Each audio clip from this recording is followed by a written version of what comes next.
down to the neighborhood where it feels like your childhood. Your friendly neighborhood pie gives it her all, bringing you the local haul. All kinds of comics, classic and new, Marvel, DC, and indies too. Readers and creators in unity. Welcome to our community. Welcome to the neighborhood, everybody, and welcome back to your friendly neighborhood comic show, where every week we keep hope, give help, and share comics with all. I'm your host, Lauren, your friendly neighborhood bye, and today is our 12th episode, or Huddle. We're going to be talking things like Legion of X, the X-Men. We'll talk about the poll from the Twitter, where you guys decided our fictional neighborhood club owner. So that's a really interesting result I'm excited to talk about. And we're going to talk about Rewrite Titans. We've got two really awesome guests that I'm going to bring in just a second. Wanted to say a quick hi to those of you in the chat since, we had a week off last week. DC Patrol was here earlier. Thanks for stopping in, even if you could stay. Awesome to see ya. And Chris Evans is actually early. The real Chris Evans is here. Good to see you, buddy. Wes Greer is here. Bolly Rock is here. We got a real live and awake neighborhood today, which is awesome. Quick reminder before we start bringing in our guests, we do have a giveaway at 100 subscribers. So if you guys haven't checked out the Twitter already, at 100 subscribers, we will be giving away 2 sets of comics. One is a set of Spider-Man comics, and the other is a set of indie comics. And you never know. It's been a while, so maybe I'll throw in some new stuff to go with it. I can always stack them. So please be sure to make sure you tell everybody to just subscribe to the channel. You don't even have to follow the Twitter, even though I'd love that. Just go subscribe to YouTube so we can give those comics away. Be awesome. With that said, we should go ahead and get into our first segment, our neighborhood check-in.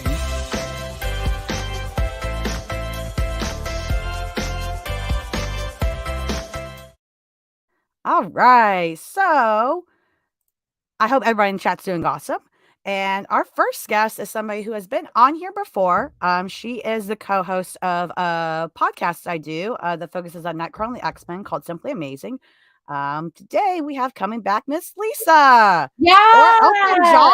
Not sure. Like, what is this? Oh my God. So I was just in Hawaii for my job. Okay, first of all, I love these sunglasses. I have to take them off because I can't read anything right now. Ow, I just looked up in the eye. I can't read anything right now, so I gotta put my real glasses on so I can see chat. Hey girls. I was just in Hawaii for my job and I found this hat. So I was like, yeah. I need it. I need to own this hat. Isn't this hat amazing? Look, I'm gonna fit it in for you. Yeah. I mean, you're not going to find that here. And is that some trophy on the bottom right? I'm seeing. What's that over there? Oh my God, it's my Emmy. You have an Emmy? What the hell? Yes, I have an Emmy. Actually, the funny story is my job actually worked for an art gallery. I've talked about this several times. And my art gallery made a commercial during COVID for our online gallery and online auctions we do, and we won an Emmy for it. And then they gave out, like, my job was so excited about winning an Emmy, they bought statues for everybody who was involved, so I got an Emmy. That's fucking awesome. Is that not crazy? I'm like, I feel like I'm living in a fucking dream. Like, I have an Emmy now. Like, how crazy is that? That's freaking awesome. Well, Bolly Rock likes the hat and says hi. Chris Evans says hi. Oh my God, Chris Evans. I'm gonna shoot my shot like Lizzo did. Right. I saw he was in a movie. I was like, nobody told me. Chris, how can you not tell me you're in a movie again? Gosh damn it. More movies. Gotta be more movies, Chris. Come on. But DC Patrol, you popped back in. Thanks for popping in. Chase is here. Oh my gosh. I'm really excited to have you back, Lisa, and talk about a gazillion things and play a game. But we have another guest in the green room. We have another guest. You have to share the spotlight. I know you have an Emmy, you've got a cool hat, but we have to share the spotlight. I'm just saying, like, girl, I gotta add shit to my rider now that I'm an Emmy winner because I'm not even an Emmy winner. I'm an Emmy recipient. Like, let's be real. But it's okay. It's okay. Recipient of winning, so it counts. Bitch, I was looking for all blue M&Ms in this green room. I ain't seen none. So clearly you didn't read my rider either. That said, those of you that are a big fan of indie comics like I am, Vault Comics has a really awesome line right now called We Ride Titans. And today I have the utmost pleasure of having the writer of that comic, Trace Dean, join us, even though it is 10 a.m. his time. How's it going? It's going great. It's 10 a.m. on a Sunday, too, which means it's technically like 7 a.m. That's how the math works there. I'm not dressed as well as either of you. I'm in a bathrobe. The whole vibe. That's okay. I said before I forget, I saw somebody say that they have COVID, and I hope they get better. I had that a few DC weeks ago. Patrol, It wasn't man. fun. But Yeah, I've How's had it everyone? twice. It is not great, Nice. but I'm glad that you were able to pick up Legion of X DC Patrol, because we definitely will be talking about that in just a few minutes. I think it was still worth the pickup. We'll see. But yeah, how I know with the delays, Trace, you know, you've had some delays with Rewrite Titans coming out, Thailand and everything, right? A bit, yeah. But also at this point, I don't know what the way to put it that won't get me potentially scolded by my publisher is, but I think Fair. we're with doing it right than rushing it out. But it's also, I mean, like I'll take a hit on it. Like during production, I started planning to move across the country. Oh, that would do it. Yeah, which played into it some. But I believe issue 4 comes out soon. I got the notification that my copies have been sent over, so probably I would assume within the next 2 weeks. I should check in on that. I'm very professional. Yes. But We all are. The issues are out. Yeah, I know, we're all posts. So far, I've got the date as June 15th. That's awesome. what I've got. Then it'll be out June So, 15th. There you go, guys. Yes. June 15th. And yeah, I'm really excited to talk more about it, because it's one of my current, you know, favorite, not only indies, but favorite books out right Great. now. You've done such a great job with this. But while I have you guys here, in case you don't know, so on the Twitter for this show, we talk about we do little polls to make this, you know, fictional neighborhoods, and that's kind of the theme of the show. And this week on Twitter, the fans have voted that our first neighborhood club owner is Wilson Fisk. He won 32% versus Emma Frost and Chip and Dale at 24%, and then the Tick at 20%.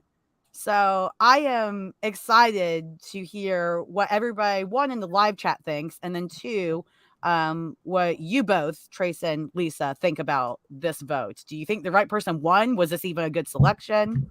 No, the right person didn't win. Who should have won? I want everybody who voted in this poll to take a minute. I want you to take a deep breath, and I want you to think, do you want to go to a club run by Emma Frost or the Kingpin? Because one of them seems like a better hang than the other. And it's not the like crime lord shaped like a rectangle. I'm going to disagree with you. I think, here's the thing. I live in New York, and like Wilson Fisk is like kind of mafioso, and like that's a good club. We're going to have a good time there. Yes. I moved from New York, so like I get that. Counterpoint. Have you seen Emma Frost? Well, true. No, I mean, he's got me sold. I mean, here's my whole thing with Emma, though, is that Emma is going to run so Wilson Fisk is going to run the club as like a front for his crime. So like he's going to be careful, and he's going to do his best to make sure everybody's well taken care of, because he's trying to not let people know that there's crime going on behind the scenes. Emma Frost is going to run her club so people can come see her in her latest outfit. Like that's the only reason the club is amazing. That sounds like a great time. And what's wrong with that? Emma Frost. I'm just saying, like, look at her at the Hellfire Gala, where she's just like, I don't give a shit what's going on. I'm like, there's people over here, and there's like people threatening us, and Kurt is drunk and crazy, but God, look at my outfit. Why are you underselling Emma Frost's professionalism? Like that's like another guiding trick. I don't even know what to say here, because you guys, I didn't realize this would be such a like opposing debate. My friend Leah speaking through me. Jesus Christ. Well, we got Chris Evans here, who believes Chip and Dale were robbed. Do you two think Chip and Dale were even a good option? No, that's a psychotic thing to say. I mean, I just watched the movie, and the movie was absolutely amazing. So I do have a very big soft spot for Chip and Dale right now. I mean, I watched the show as a kid, and the movie was just everything you would ever want from that. I don't trust they'll run a club. Yeah, I don't want them running a club.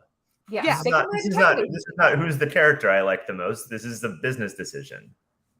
True. Business decision. Trace came to like read our receipts, and he's like ready to do taxes. He's like, I am all business. I'm one coffee down. Like I might get 2 coffees down. It's the robe. The robe does it all. It's the business robe. Yeah. Chris Evans, I loved you in The Losers, by the way. Maybe everybody remembers. Lisa, your plea for not Emma did not work in your favor, it sounds like, because Chris thinks that you just sold Emma even more. Listen, I don't understand why we only have one club in this neighborhood, I guess. Like, why can't we have more than one club? This is just the first one. There's room and time for it. Yeah, there's room. I mean, we've got suggestions for Penguin. He wasn't even there. I guess he can. I think he'd suck at it, but he can run a club. Detective Chem. Saying Penguin should have been in almost takes the fun out of it, because like Penguin does run a club. Like that's like his whole deal. And as far as I know, none of these characters actually. I mean, this probably, I don't know, whatever. Yeah, it's a little less fun to put like one actual club owner in there. Yeah. No, I think it's fair. I mean, either way, at least at the end of the day, the 2 top picks were Emma and Fisk. You know, it wasn't like it was Chip and Dale. Oh yeah, technically, and Chip and Dale. It's tied. Listen, let's let them all run a club together. Get them all in like Planet Hollywood style, and they all run a club together. Or just do Hunger Games. They have to fight for it. I don't know. One or the other. I mean, Chip and Dale are not going to win that one. I'll tell you right now. You know, it doesn't mean it can't happen. Well, thank you guys to everybody on Twitter that vote in the poll. You know, if you guys don't know these polls, every Monday I throw one out there. I try to take suggestions from those of you on Twitter, but also I just make some weird shit up sometimes because it's fun. But with that said, I think we should move in and talk about that book. You know, that, you know, Kurtzen, you know, that blue guy that I know Lisa and I really like. Oh, who's that? And should, you know, hear what Trace thinks about that blue fuzzy velvety guy. Let's talk about Legion of X. Lisa, you know, just general thoughts, you know, because we still have a lot to talk about this show, but did you like it? Was it in the middle? Did you hate it? I mean, okay, I liked it. You're not going to tell me for a second that Cy Spurrier has never watched Reno 911, because that first like that open where Kurt's having like the morning meeting, it's like every morning meeting ever in Reno 911. It's like, okay, guys, we're gonna have to go down, and like the guys dealing drugs over here, and Terry's giving HJs out by the taco stand. Like that's legit what happened. Yeah. I was living for that. I'm very interested. So here's what I think is really interesting, and this we're probably going to go into this a little bit with our own. Wow, my thing just beeped and told me I spent money. Thank you. I am aware. So we're going to go into it probably like on our podcast. We won't go into too much detail, but one of the things I find really fascinating is, you know, it seems like Marvel, the MCU specifically, is moving in a direction where they're going to be focusing a lot on gods and goddesses, especially like what they did in Doctor Strange, and then what's coming out in, you know, Thor next. And like this was a book that was about gods, specifically about gods, and like what gods are, what they mean, and like, you know, what they mean to certain people, you know, because the Iraqi don't really have gods, and yet there are gods that actually exist in the Marvel universe. So I thought that was really interesting, and I'm like, this is interesting that this book just came out and we're just about to go into the MCU's like, let's talk about the gods thing. So I thought that was really cool. I'm very curious about a lot of things. I mean, Weaponless Zen is pretty awesome. I just think her and Kurt should fuck. I think she needs to fix Kurt, make him stop being a cop. Like, get him back in check. I think what's going to end up happening with her is, I think that's what she's there for a little bit. Like, you know what, Kurt definitely. So here's the thing. I'm very much of the like, Kurt needs to get married, settle down, and have a baby. That's what he wants. But like, he needs a fuck. He needs a good fuck right now. And sorry, this is a family show. I'm sorry. He needs a good F right now. Is it? That's true. Is it a family show? I did enjoy that. Like, she was. in his history, Kurt has always been a little forward, especially like going back to the Excalibur days. Like he's always been the one who's been a little forward and been kind of like, kissing women and like, all that kind of stuff. And I felt like she really threw him for a loop when she was like, yeah, we should fuck. And he's like, oh, moving on. Okay. Like he just wasn't ready for it. And I think it's because he's spent so much time at this point as a priest, that he, or in his, he's gone from priest to like not a priest to like still very spiritual, but figuring everything out. I feel like ever since the Austin run, he has been trying to figure out who the fuck he is and what the fuck he does. And and so I think that this is kind of, I'm hoping that this is going to be like an entry back into that fun-loving Excalibur Kurt. Yeah, no, I agree, and I think the issue had a lot of potential and such. Trace, so where are you? Do you read the X-Men comics? Are you a fan of them? Are you a fan of Kurt's? Are you on the outskirts? I am a really big X-Men fan, and not to give the listeners a peek behind the curtain, but we were talking about this about 30 seconds before we went live. I have not read Legion of X yet. I fell off of the new X-Men stuff around, I believe it was it's 10 of Swords, not X of Swords, right? Technically. Right. Yeah. And that was not for lack of interest. That was due to, I realized I was going to have to buy every single X-Men comic to keep up with it. And I was like, I think now might be the time to take a break. And since then, a bunch of stuff has launched that I've been really interested in checking out. And I know that like Teeny and Leah and like Vita have been doing like really interesting work. I have lost, I don't know how to get back in now that I'm off. So I need to find the right jumping back on point. I know the one that seems most approachable that I really want to read, because it's actually been a minute since it was like on my pull list in any capacity. I'd really love to get caught up on Ben Percy's Wolverine stuff. But I would also just probably like to get caught up on any of it. Like Karen and Sai and like everybody seem to be doing like really cool work. So give me the tweet length pitch on Legion of X. Which one is this? This one is, so after Wave X, which happened in the last phase, I guess, or whatever you call it. That's the like religious one, right? Where there's that was the one where Kurt was like, he was basically challenging. He started to challenge the laws, the 3 laws Krakoa has, and he was like, something's not right though. Like, for example, people have no problem dying now because they know they'll just get resurrected. These things aren't right. And basically the end of Wave X was him being like, oh, well, now I figured out what's wrong. There needs to be a spark.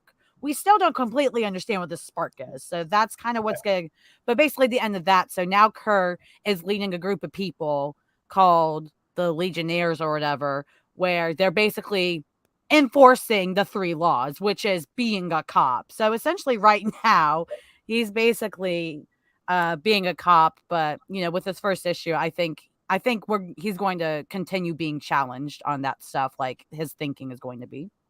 Okay, that's interesting. Yeah, I'm so much more behind than I thought I was. Jesus, a lot has happened since Tennis. A lot has happened. That's for sure.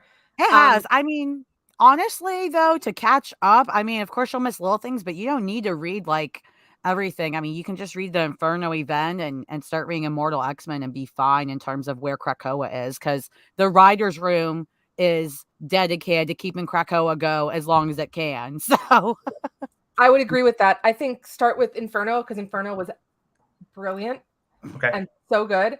I think that's a really good. Yeah, Chris even agrees. Captain America agrees. So it's Memorial Day weekend, especially Memorial Day weekend.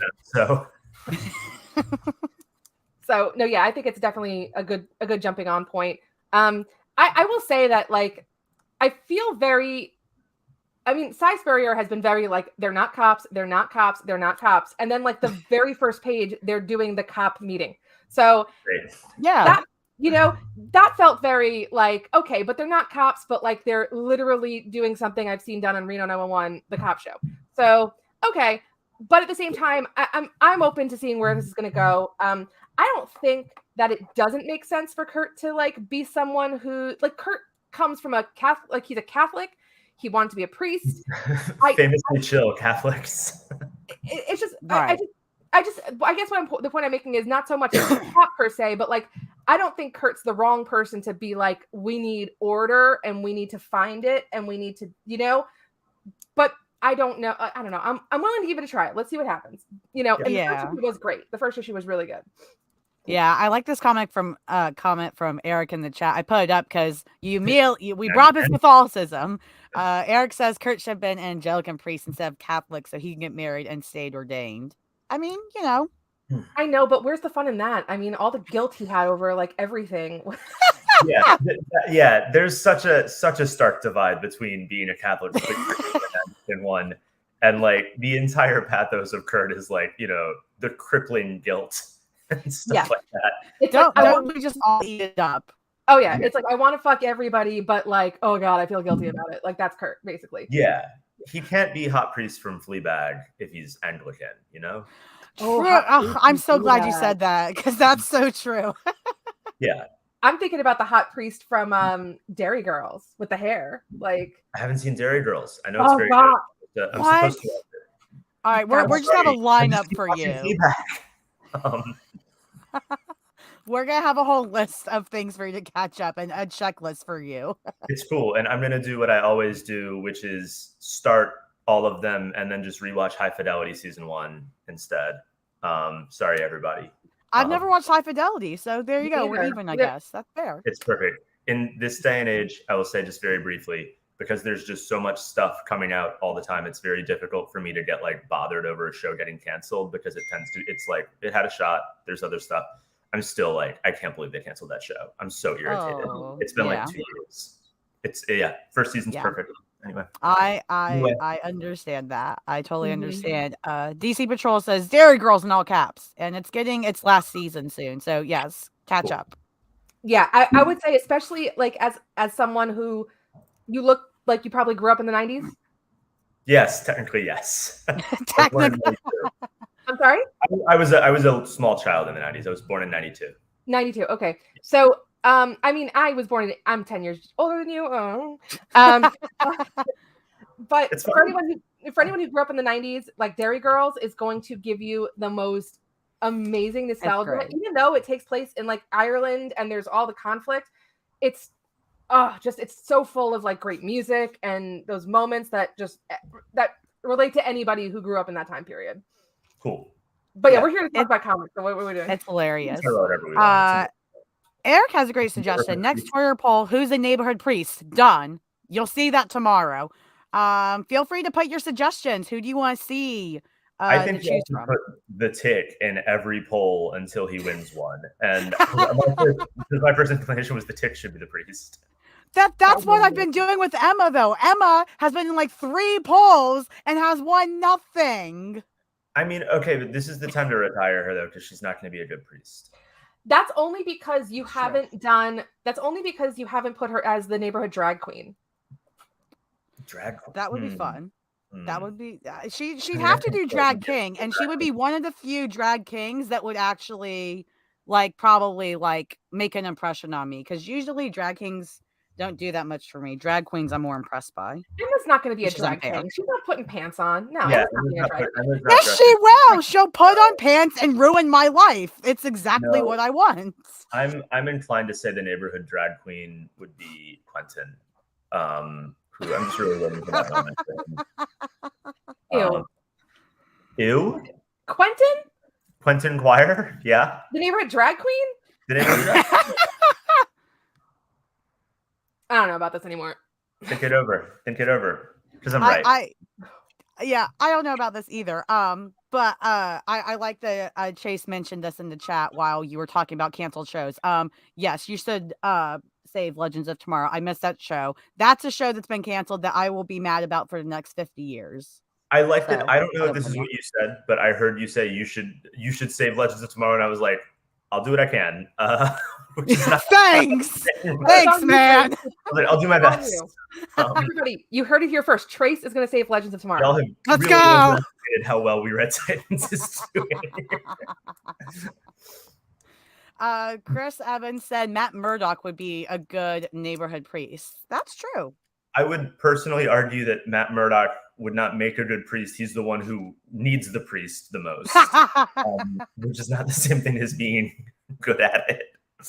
Yeah, I mean, he can be an okay priest until Electra walks in the room. Then it's over for him. Like, it's I over. think the issue with him is like, if he's also a lawyer, isn't that a conflict of interest? I don't know. It actually might be. The thing about Matt, I can just see if Matt's the priest, somebody coming in for confessional, and then they end up listening to his problems. Oh my God, yes, yes. Yeah. That's exactly what would Yeah, happen. they'd be like, "Forgive me, Father, for I have sinned," and he'd be like, "Honestly, same. Do you have a minute?" Like, Could you imagine, like, you bring your kid for their first communion, their first confession, and they come out being like, "Mom, this priest wouldn't shut up. I couldn't tell him that I stole the candy bar." He's talking about this woman with like this really big head full of hair, and honestly, I just don't care. do you know he has 3 dead girlfriends? Speaking of men with issues, what about Hellboy for priest? We got a suggestion here. That I like a lot. That I like a whole lot. I'll take that over Nightcrawler. Yeah, I think that was a good priest is good. Do you the kind of priest we all need? Do you know the night I've had? Yes. Yeah, like Matt's in there and he's like cracking open the communal wine and he's just like, "Tell me about it, kid." God, I worry for people. Well, that said, if you guys want to hear Lisa and I's full thoughts on Legion of X, we will be posting an episode on the Simply Amazing podcast, a lot longer and a lot more in depth. So feel free to check that out, simplyamazingpod.com. It'll be up there probably next week. Hopefully, and we haven't recorded it yet. It's okay. It'll be recorded by the time it comes out, right? There It'll you be go. fine. Exactly. It's gonna be fine. And be sure to look out for the neighborhood priest poll tomorrow, and feel free to tweet at me what other suggestions you might think of before the poll goes up tomorrow. So really excited to see what other chaos and debates result as of this poll. So it's gonna be great. But that said, Trace, I want to talk about the main reason you're here, which is We Ride Titans. The book main you reason I'm do. here is to talk about priests, but we can talk about the Red Titans if you want. Are there priests? Is there priests coming up in We Ride Titans? Because I'll be looking. No, but I did have to think about it for a second. So what is for those that don't know, what is We Ride Titans about? Because I know the easiest way to pitch it is family drama with giant machines and kaiju. I mean, that's it. It's like it's not that complicated. Pretty much everything I write is like easily log lineable. I think the one we used for this was like Pacific Rim and Shameless, but only the good seasons of Shameless. Yeah, it's a family drama with big monsters and big robots to fight them. I'm always struggling to pitch it because you just did a much better job than I could have. It's at once about like a family that is in charge of piloting the robot that protects the city from giant monsters, and it's also just about like a bunch of personal bullshit that I've experienced over the last like 10 years in my family. Valid. Yeah, I will say that when you said it was Shameless and Kaiju, I'm like, oh, sold. Amazing. Thanks. I appreciate it. DC Patrol suggested We Ride Priest. That's the sequel. Sequel is made for you. I'm pretty sure that book exists, or that book could exist starring Amanda Sefton, but I'm pretty sure that book would not be approved by the Catholic Church on title alone. Yeah, pardon me one moment. There we go. Yeah, well, one of the things I really like about this series is that, like it's got a lot of fun, a lot of action. The art alone by Pires is fantastic. But it's also like basically essentially you said, Lisa, it's like, there's a lot of little elements of like, dramas like Shameless or something in there. There seems to be a good balance of both. Was that something, Trace, that you struggled doing, or did it just kind of flow naturally with how the story went? I did struggle with it, and not in the direction I think people would assume, which is to say that like I am always inclined to be most comfortable writing like two characters in a room who have like something they need to talk about.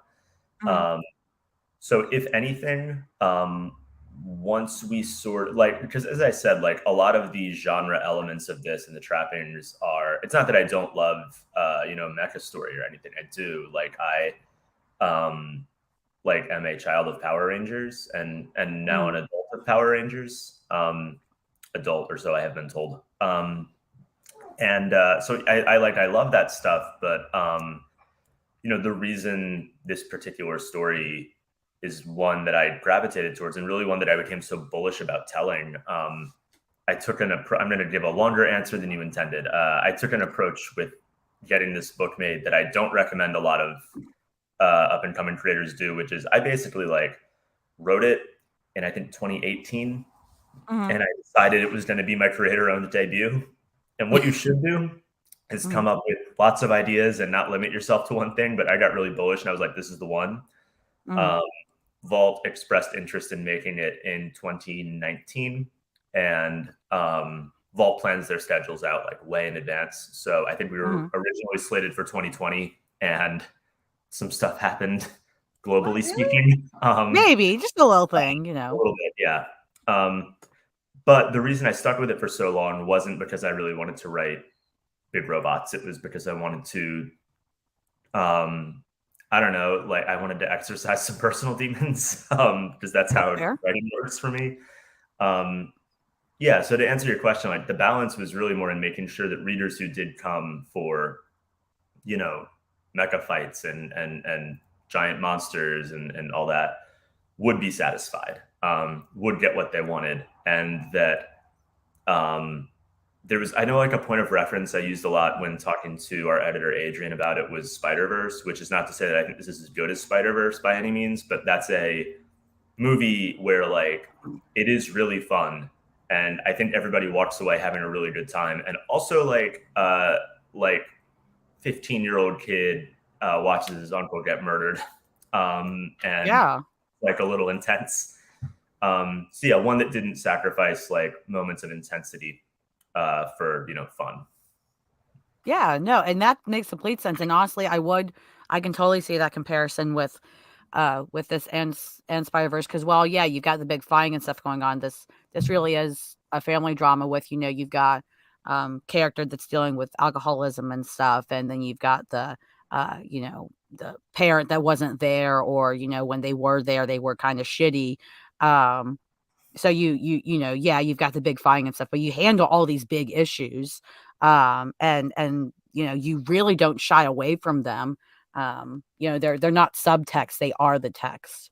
Was it important to you to make them the entire text of it and make sure that it was hey, this is exactly what's happening? Yeah, I didn't want what's the way to put it? I didn't want the whole elevated horror movie thing where they're the ghosts are a metaphor for trauma. I was I'd rather just write about the thing that I want to write about. And it's pretty easy. This is by no means a unique thought. I think everybody who has, written a mecha story would attest to this, but it's a really, it's a very succinct and sort of very direct metaphor to draw to, because it is, in terms of genre fiction action storytelling, it's the largest problem possible. Quite literally, it's it's an externalization of internal struggle on the largest, most bombastic scale possible. And this is not to say that every single mecha story is super internal. I think that obviously Pacific Rim is a big influence on this book, but I'm a person who thinks that movie is a 3.5 stars out of 5, because there's actually very little going on in terms of internal character and stuff. With love and respect for Guillermo del Toro, one of my favorite filmmakers. No, you look at Evangelion and stuff like that. It's always really weirdly internal, considering the scale of the story being told. Yeah, no, I completely agree. It's, if I want a punchy punch movie, then I'll go see a punchy punch movie. But if I see that it has some punch, but it's supposed to have a lot of emotion and character development, and that second part isn't there, what's the point of the punchy punch? Like, Yeah. and this is definitely the punchy punch is there, but you definitely have all of the latter things I said there, the emotion, the development. Ballyrock asks in the chat, how many issues are out? There are 3 out right now, and the 4th one is slated for June 15th. So hopefully that does not change. I will also say that for anybody who has read the book and his wish they got a little bit more mecha on giant monster action, I think there's like 9 straight pages of it or something in this next one. Maybe more than that. It's a lot. So you'll get your fix in issue 4 after issue 3 had a big robot on robot fight and then a bunch of complicated emotional conversations. I'll say I would kind of hope with this cover. I mean, this monster's about to eat the living hell out of this guy. Like, there's got to be a lot of punchy punch for Chase here, who he loves his punchy punch. You will get it, Chase. Issue 4. Their issue 4 is, and also, I mean, issue 3 has a lot of punchy punch. It's just two robots, not a monster. Yeah, Sebastian's covers have been incredible. As have I mean, we had a bunch of really good variants for the first issue, but Joshua Hickson has been doing one variant for every issue. I've loved Josh's stuff for like a long time, like we're buds. And I think the cool thing about his covers is that like he is not the artist I would have thought of to do variants for this. He does that very sort of stripped down, like David Mazzucchelli style. But he's been crushing it because of course he has. And it's cool to see this world depicted through such a different artistic lens than I ever would have thought. That's been really cool. And then Sebastian's interiors are like so good. We connected on Twitter in like 2018 when I was first looking for artists. I've done plenty of like, I'm looking for an artist to work on this thing tweets, and frequently it doesn't really work out. But Sebastian, I don't know, his art came across my like Twitter mentions, and I was immediately like, this is the guy. And there have been points where publishers, this was at a different publisher at one point. They were like, well, let's look at some other artists. And I was like, I mean, we can, but Sebastian's going to draw the book. And he did. And I think it's much better for it. Yeah, he's fantastic. And the colors on this book, I really love the coloring, the palette that was chosen. It's a lot brighter than I would have thought a story like this would be, but it works. Was that something you were a part of that decision, or was that more left to your colorist? Very, very much so. Which is not to take credit for Dee's work. Dee worked really closely with Sebastian. Sebastian usually colors his own work. And due to just like time and stuff, that wasn't going to be an option here. So we got Dee, and I know they worked really closely, not so that Dee could do a direct like rip of, you know, Sebastian's style. So if you look at any of Sebastian's work on like his, website or anything, it's a lot of like, you know, I'm not an artist, so I don't know the technical term. I would just say like a lot of sort of like golden hour hues, a lot of like very warm, like glowy colors, regardless of what he's drawing, which I love. And that definitely influenced the decision. But I'm really weary of dystopian stories. And I think that so frequently, if you are doing a book in which, I don't know, like, you know, giant monsters are a constant problem, there's the inclination to, you know, paint it as like, you know, a world gone mad, or like, this is how fucked up the world is now. And I didn't want to do that. I was like, what if this is just like an actuality? Like, it's just the reality of like living in this time, and the world has adjusted around it. So if you look at like the, you know, design of the cities in We Ride Titans, the buildings are bigger than the robots and the giant monsters. The streets are wider so as to accommodate for the constant fighting. There's like, you know, I shamelessly cribbed this from a few things, but there's like the kaiju shelters and stuff. I just want people to have to be like, I don't know, pull the whole like 2013 argument of like, I'll bet you a lot of people died in the finale of the Avengers movie. And I'm like, shut up. Like, that was billions of dollars in property damage. And I was like, that was CGI, dog. Yeah, so I wanted a world in which, I believe one of my earliest notes in the first issue was like, we rarely, if ever, see, there's never a cloudy day. Almost nothing is going to take place at night. It's going to be like sunny pretty much all the time.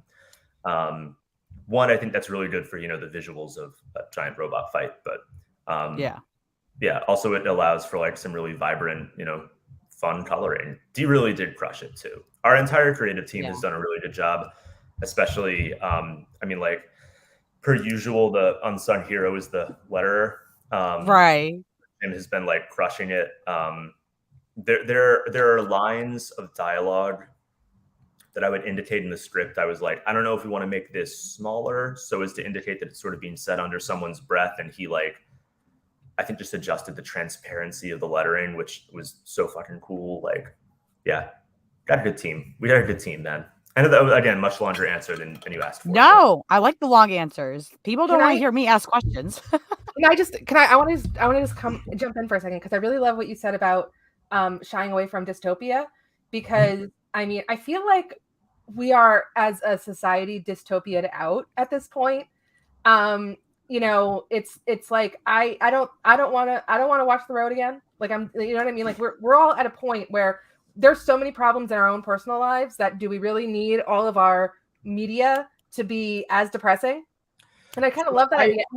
It makes sense to me too. As human beings, we have evolved and we have adapted, and that's why we are like number one on Earth as far as a species. We are very good at adapting to new things, and it makes sense to me that if all of a sudden these monsters started coming out of the whatever and attacking us, if it was an inevitability, like, okay, this is just the way life is now, we're not going to let the whole world just go to hell. We're going to figure out how to work around these monsters that are attacking.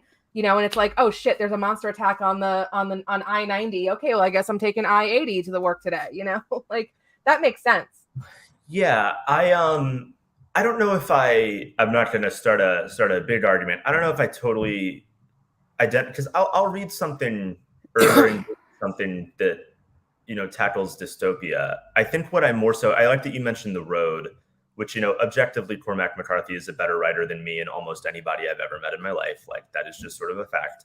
But like stuff like The Road, I guess I'm just not super into, because, not to take like a really dark turn, we're going to do it. I think we now have a much better idea of what the end of the world could realistically look like. And it's not the like hazy gray skies nuclear fallout thing. It's the climate apocalypse. Mm-hmm. And I don't know. I also think the last few years are a really good indicator of the fact that like the world can be ending, and facets of the society we have built up around ourselves will still function just fine.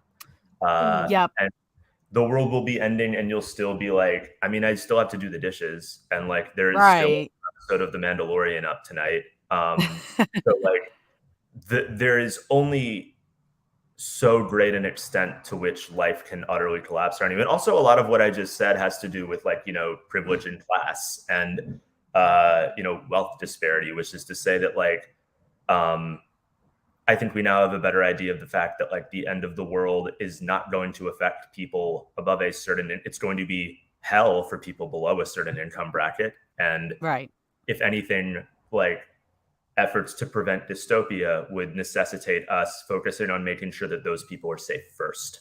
But again, longer conversation that's like very depressing, but all of which is just, go ahead. Yeah, no, you make great points. And I had a different perspective than Lisa's, and it pretty much goes with what you're saying. I really like that, this basically is a form of a dystopia, but it's not your typical dystopia. Like you said, all these terrible things are happening, and things have fallen apart in the world, but the sun still shines. Yeah. People still have to work. The end of the world, like you said, a dystopia, and I think that's a reflection of our society today. All these horrible things are happening, both socially, economically, politically, climate-wise, obviously. And the sun is still out. We're all still going to work. We're all jumping in pools. And so I really like that you chose that. It forces the reader to see, oh, terrible things can happen, even if it looks bright and sunny. Yeah. And in the interest of sort of directing it back to the book real quick, and almost more answering your question, like, that wasn't necessarily my motivation in building the world out this way. It was largely just because like after the last several years of discourse about, as I said, like Man of Steel and the Avengers and stuff like that.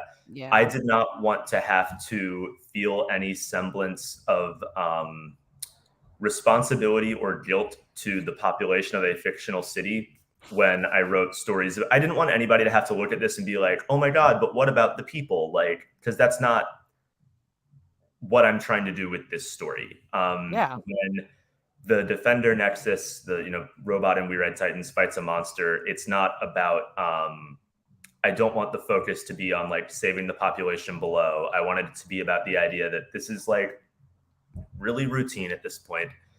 There's not a ton of danger for the city. There's only really danger for the person in the cockpit of the robot, even if they've done it a million times. And because so much of the book focuses on sort of the internal, the weight that puts on a person. And the idea that like, yes, there are safety measures in place. There's shelters, there's, buildings that have been built to reinforce, but also like, if you're not there, it's the whole speech that keeps getting repeated, like you are the wall. And the idea of like, if you're not there, then it's a problem. And that weighs on a person. That's a lot of pressure, and that was more interesting to me than, the internal, infrastructure of a fictional city that's played by Kaiju. Yeah, no, that makes complete sense to me.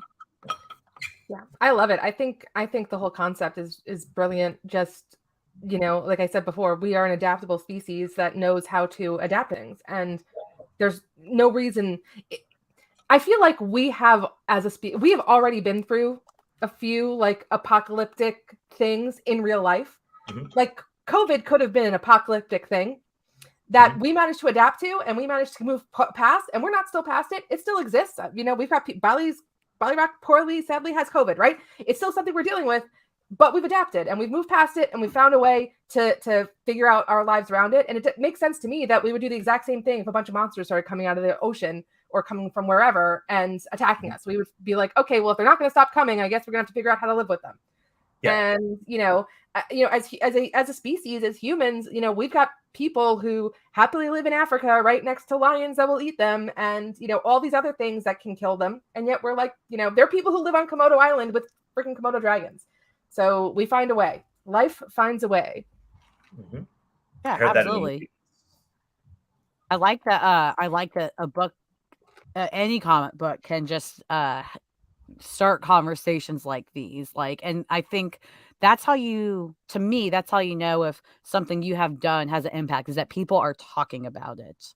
Whether they're saying things you necessarily like or dislike, they're talking about it. It sounds like we got DC Patrol to go get it. Yes, DC Patrol, We Ride Titans. Go get it. And yeah, thank you guys for the kind words. I'm still like, again, because of how bullish I was about getting this book done, and also because of how personal it is, which I think pretty much anything I write is to some extent. This is perhaps counterintuitive to like a prodigious career, but like I don't think a lot about the reality of other people engaging with my work. I write it because it's very, I don't want to sound like an up my ass writer. I kind of balk at like people who talk about this stuff pretentiously, but like a lot of the things I write because they come to me and I'm like, well, it's there and now I have to do something with it. And it's not like, I don't mean that in a special way where it's like, I have to exercise the demon. I have to like put it out into the world. I'm like, well, it's there and it's going to bug me if I don't write this down. So apologies if y'all can hear that.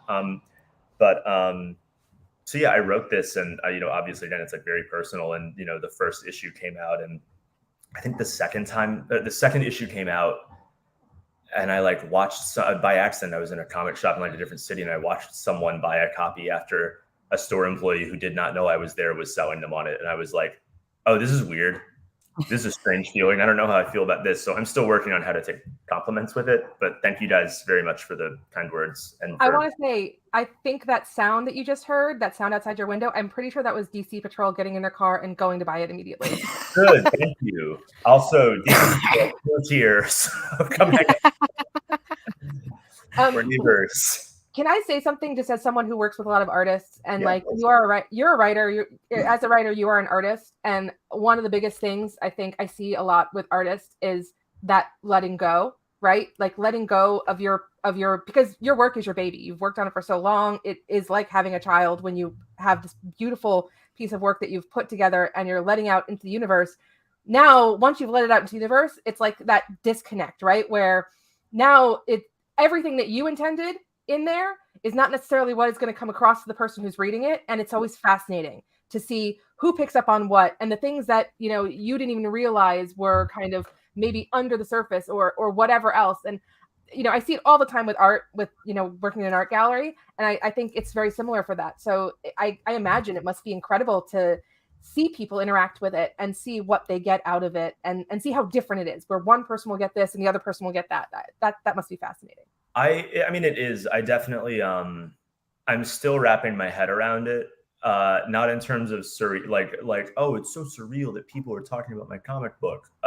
More so in that, like, because it is, I keep saying like, this is personal, and I'm like perfectly, it is not a note for note, even Kaiju and stuff aside, like, it's not a note for note, like, adaptation of like my family life or anything, but it's how I have dealt with like messed up relationship with a sibling. My parents split up as an adult, which I don't know if anybody listening has experienced that. It's very different than if your parents split up when you're a kid. And I wrote this to process all of that in my own way. And I think it's almost like I don't know, the closest comparison I can give is it's like if someone read the transcript of like one of my therapy sessions and was like, hey, this really resonated with me. And I'm like, really? Because that was just me like trying to talk through a problem. Yeah. So it's really cool. And I do value it. I think, again, I'm still like, when I say wrapping my head around it, I don't mean like learning to take a compliment. I'm more so reckoning with the fact that they always say like, if you try to write something universal, you will fail because nobody will relate to it. Shout outs DC Patrol, Divorced Adult Gang. You guys are twins today, apparently. You guys are kindred spirits. You really should come back and hang out, dude. Yeah, it's really just me literally trying to wrap my head around like this resonating with anybody when it is so internal and so personal. Yeah. And this book really does all that and more. And it's really cool to, see a creator and hear a creator who is, who really create a book that has such value and importance just for you. It's really freaking cool. I love that you talk about it as like therapy, because I feel like art and creation in a lot of ways is therapy. Like, I mean, again, I come from an art point of view. I'm not a writer, but I work with a lot of artists, and like going back in art history, you see so many artists who use art as a way to make their way through what they've gone through or whatever else, especially back before therapy was really a big thing. So I think that's a great metaphor. But again, it makes sense that, people will pick out what they need to out of it, because consuming art is also a form of therapy in a lot of ways. Yes. Yeah, very much so. Yeah, it is. And it's positive therapy. But that being said, those of you watching, listening, we write Titans, issues 1 through 3 should be at your shops already. And then issue 4 is supposed to come out June 15th. So make sure you get those ordered if you haven't already and pick those up. Can I shamelessly plug real quick, by the way? Please do. This is very, very, very shameless. If for any reason your store is sold out, I have copies in my web store, which is just my name.storeenvy.com. I'm still really bad at promoting my own work, but that seems pertinent to mention that, yeah, I know people have, gone to stores and it's been sold out. I still have a bunch of copies. You can help me get rid of them. If you want me to scribble stuff on the front, I can do that. Just leave a note at checkout. Hey. Look at that. That's cool. Welcome. Super professional, girl. I know. I totally planned that. What a pro. What a pro. 3 seconds ago.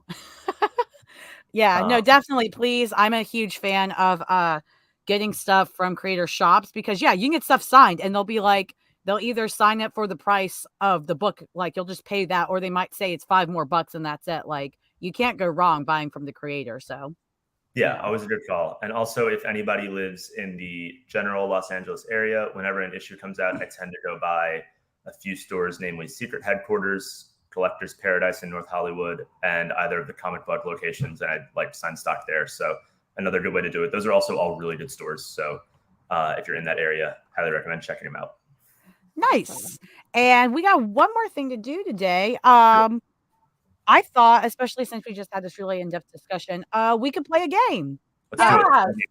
That actually one of my siblings came up with. It is called Kaiju, or children's character, and is obviously inspired by your book. So let me pull it up. Yes. So the way this game is played is when I go to each slide, I will give you a clue, and you have to tell me if you think I am describing the kaiju that is listed on the slide when we get there, or that children's character. Ooh, this is going to be interesting. Yes, yes. I feel like it could be easy, but I feel like it's not going to be. That's what's fun. I'm sorry, I'm really excited about this because this is a really dumb idea, but it's really fun. Dumb ideas are the best ideas. Right. Those of you in the live chat, feel free to play along. If anybody wants to be the scorekeeper in the chat, let me know. I'll let you be in charge of seeing who gets it right. But let's get into it.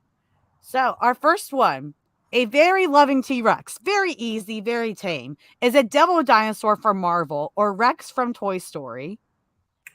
That's Devil Dinosaur. Rex isn't a Tyrannosaurus, I don't think. I mean, Rex is technically a toy. Rex is also technically a toy. Yeah, Rex is like generic dinosaur. Devil Dinosaur is, I think, actually a T-Rex. And I'm gonna go with Devil Dinosaur too. I'll do that. Devil Dinosaur? You guys are right. It's the one that isn't a psychopath. And apparently not T-Rex. I did not know Rex that. isn't a psychopath. Rex just like needs therapy. Like most of the characters in the Toy Story universe. Fair. Yeah, Rex has a lot of anxiety. Yes. Just like me. What a mood. All right. Pink, huge, and annoying. Is it Starro or Peppa Pig? Peppa Pig, because isn't Peppa Pig like 7'2" or something? Peppa Pig's freaking huge. I'm just like, hold on. Let me look up how Peppa Pig tall. should be like hooping. Wait, Peppa Pig is that big? Why is Peppa Pig so huge? If you Google Peppa Pig height, it says like 7 foot. Like she is 7 tall foot as 1 7 foot. inch. Utterly ridiculous. All right, well, I'm going to go with Peppa Pig because I wouldn't call Starro annoying so much as like menacing. Yeah. It's Peppa Pig, right?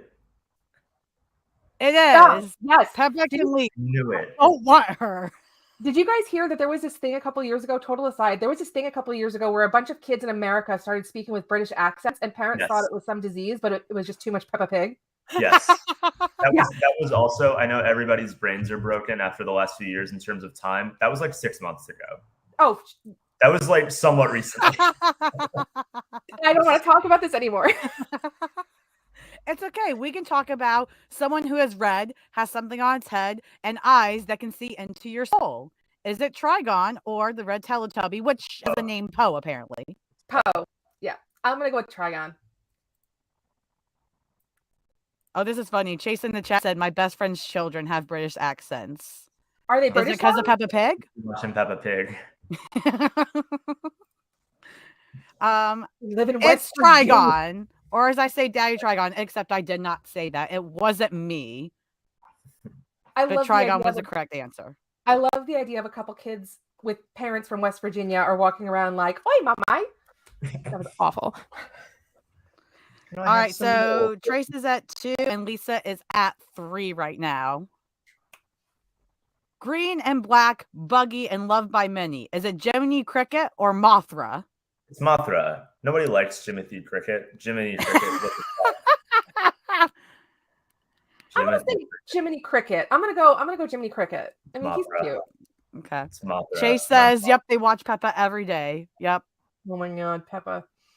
My niece hasn't gotten into that yet, thank God. Mothra, you're right. I don't want Jiminy Cricket. I want Mothra. She deserves the world. Godzilla's 3-3. All right, let's see.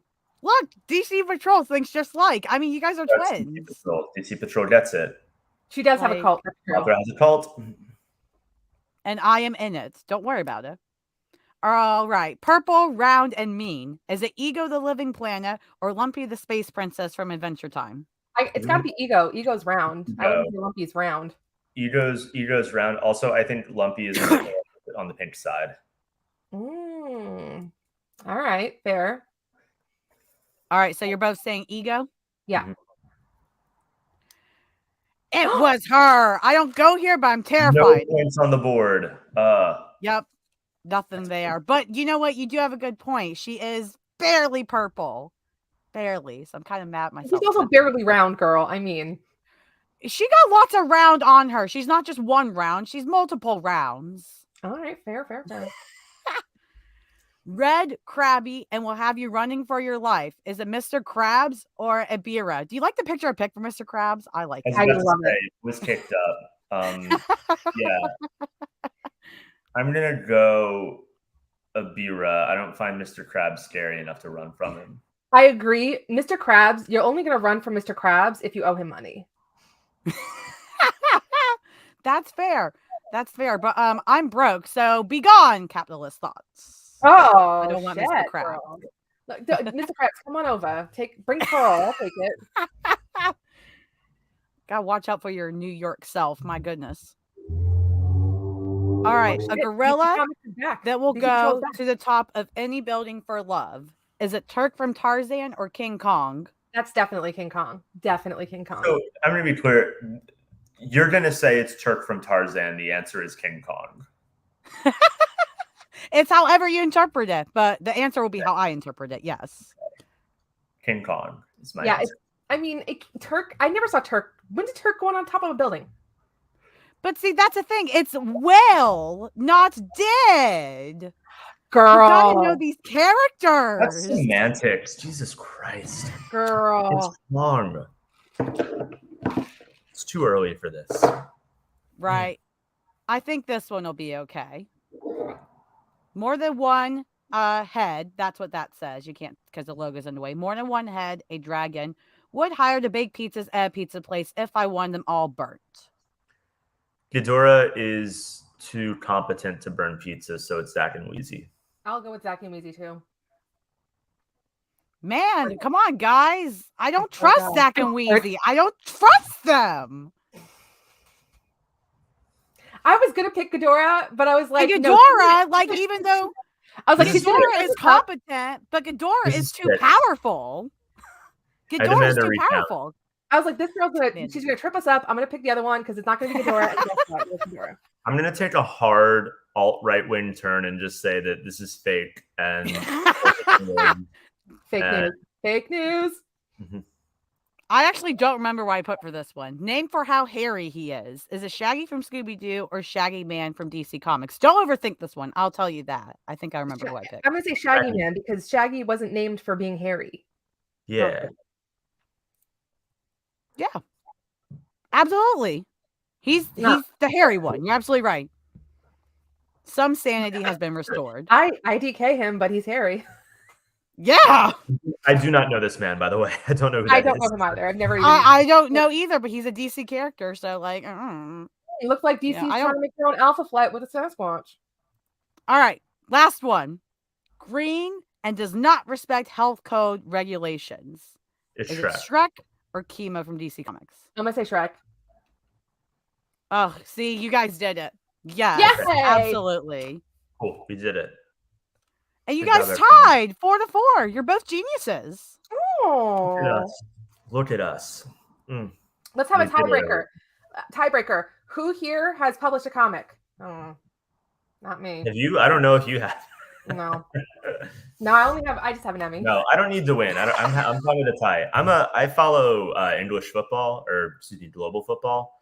So I'm fine with ties. Ties are allowed. Awesome. All right, I like that. We'll take it. I love it. Perfect. Well, that's it, guys. We can start wrapping things up. My game was ridiculous. Thank you guys for playing along, even though it was terrible. Wait, yeah. Ballyrock thinks Clifford's a kaiju. Is Clifford a kaiju? I agree. Mm-hmm. Yeah. All right. Clifford is a kaiju. I trust it if Trace says so, because he clearly knows kaiju. If Curious George was bigger, he would be a kaiju too, because he can't stop getting into shit. It's true. Yeah. Absolutely. I all never those actually puzzle pieces. Puzzle pizzas.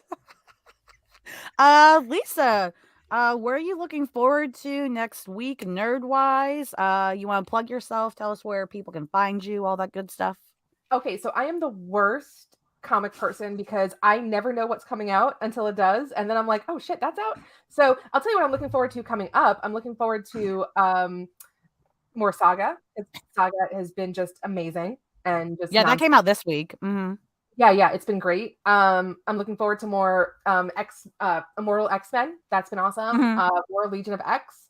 And then who mentioned it? Someone mentioned it earlier that Kurt is going to be in. I forget the name of the book now. It's Damage Control. Damage Control. Yes, it's this weird Marvel team up book. I don't understand what's happening with it, but I have no idea what's happening either. I feel like maybe it's not even taking place in the main universe because he doesn't have a beard in it.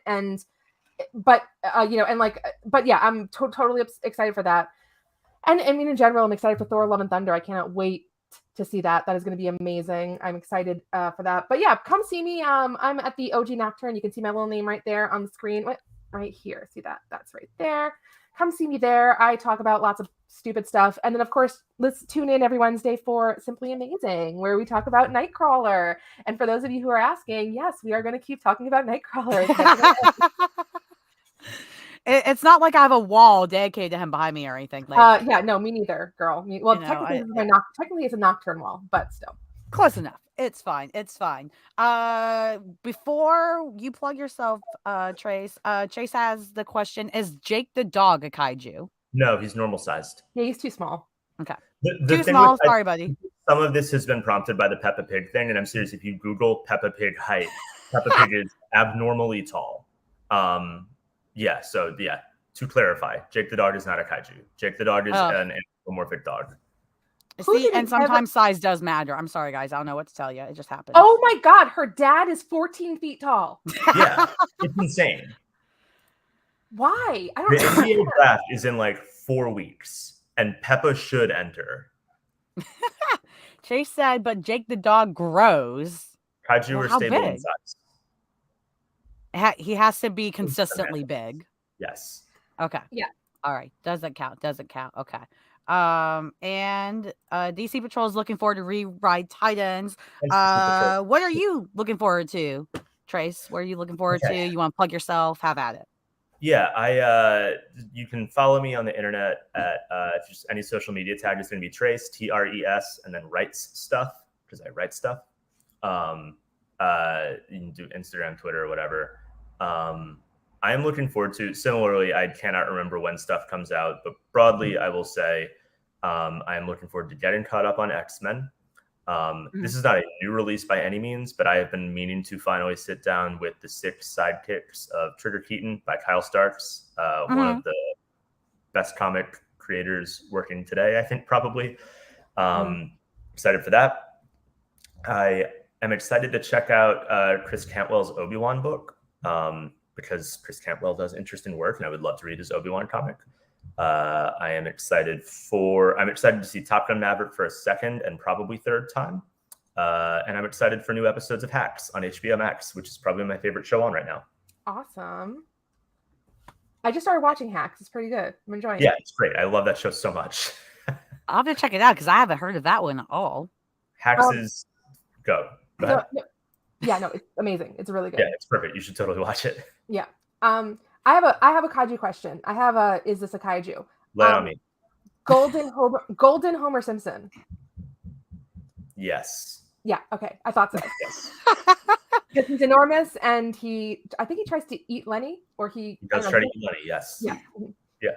That's it. Yeah. That's what I'm looking forward to. I have an order from Buck Mason, the clothing company, coming on Tuesday. I'm looking forward to that. Oh, yeah. You're always posting your good clothing drips and stuff on your Instagram. I always see that. I'm like, damn it, he knows what he's doing. I don't know what I'm doing. I do write for GQ, so no, that is my other job. Is I write about menswear and stuff. So yeah, comes with it. What are you looking forward to? Oh, good question. See, nobody ever asked me. Thank you so much for remembering that I am a human. Well, another indie book that's been kind of getting pushed back for a while is supposed to be finally releasing this week. By the Horns, Dark Earth #1. It's a good one that comes out from Scow. Marcus and Naso and Jason Muir. They are fantastic. It's a great fantasy series. I'm not even usually a fan of fantasy, but I can't get enough of it. So I'm really excited for By the Horns to come out. I still really love the Kelly Thompson Captain Marvel run, and that's coming out this week. So those are probably the two biggest comics. And then the Bob's Burgers movie. I have to go see that. I didn't know it was out. Cool. Oh, it looks cute. It's Yeah. out. Mhm. Yeah. So It's a good- that's what I'm really excited for. Oh, Jurassic World comes out soon too. eh. All right. Listen, I don't want to say it. I don't want to say it. I That would love be cool. dinosaurs, but like those films are not. They're too much on the humans. I don't care. Kill the humans. Give me the dinos. Oh, then you need to watch that Prehistoric Planet or whatever with David Attenborough because that is legit. That is so good. I watched a couple episodes of it. It's so good. It's on Apple TV. Everybody go watch it. It's awesome. Okay. Well, I've had Apple TV for no reason other than waiting for Ted Lasso to come back. So I'll have a reason to keep it more now. You will, So. although I have so much anxiety watching it because I'm just like, no, oh my god, you're gonna eat that. Oh, he ate it. And I'm like, oh god, please don't eat the babies. It's just I will say since we're still here, speaking of Apple TV Plus, it's over, so I can't say I'm looking forward to it. If anybody in the chat is like me, quietly like a 50-year-old dad on the inside, Slow Horses on Apple TV Plus. It's a great British spy show with Gary Oldman and a bunch of other really good actors. And it rules. It's about where they send MI6 agents when they fuck up. Yeah, it's great. Again, if you're internally 50 years old, it's great. Love that. I think everybody at some point will have an internal 50-year-old. It's just a matter of when, where, when, and how. So I mean, we're all gonna have external 50-year-olds. God help us, right? So. Well, we'll just see how it goes. Well, thank you both for joining me today and for the chaos and all the great discussions. I appreciate y'all coming on. Those of you watching, don't forget about the giveaway to 100 subscribers. Like the video if you haven't already, share it, tweet it, all that jazz. Really cheesy stuff, but it's super important. It does make a difference. Follow the show's Twitter if you do not already. And we will be back at some point next week. Any last words you guys wanted to share, Lisa or Trace? Golden Girls. That's it? Yes. I got nothing. I approve. I approve. Awesome. All right. Well, thanks again for tuning in, everybody. Check out the Twitter. Check out Rewrite Times from Trace. Check out Simply Amazing. All that great stuff. And we will see you guys next Sunday.